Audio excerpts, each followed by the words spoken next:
So, here మనం ఏంటంటే ఈరోజు పాండాస్ డేటా ఫ్రేమ్‌ని ఎలా క్రియేట్ చేయాలో చూద్దాము. ఆహ్, ఆహ్, మనకి చాలా మెథడ్స్ ఉన్నాయి. ఒక డేటా ఫ్రేమ్‌ని క్రియేట్ చేయడానికి.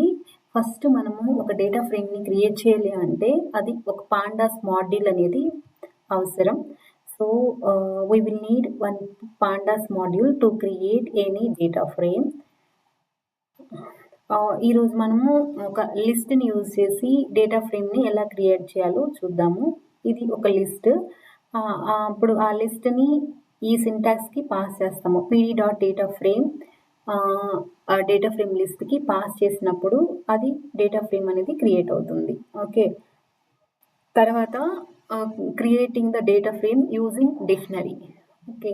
సో, హియర్ మనకేంది ఒక డిక్షనరీ ఉంది. ఆ డిక్షనరీలో కీ వాల్యూ ఉంటుంది. ఓకేనా? ఇక్కడ కీ వచ్చేసి నేమ్ అంటే list of names. Age and list of age. Okay. Now ఇక్కడ ఈ డేటాని ఈ ఈ డేటా ఫ్రేమ్‌కి పాస్ చేసినప్పుడు ఒక డేటా ఫ్రేమ్ అనేది క్రియేట్ అవుతుంది ఈ విధంగా. నెక్స్ట్ వచ్చేసి మనకి దగ్గర ఒక లిస్ట్ ఆఫ్ డిక్షనరీస్ ఉన్నాయి.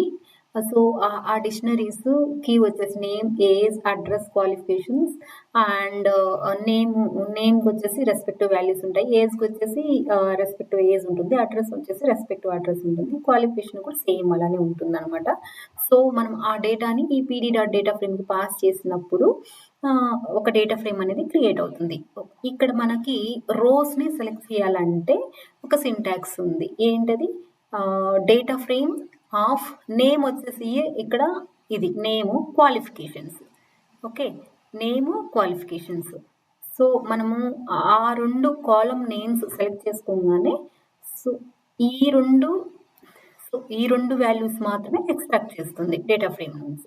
నువ్వు ఇంకా అడ్రస్ కావాలనుకుంటే ఇక్కడ మనం అడ్రస్ కూడా పెట్టుకోవచ్చు.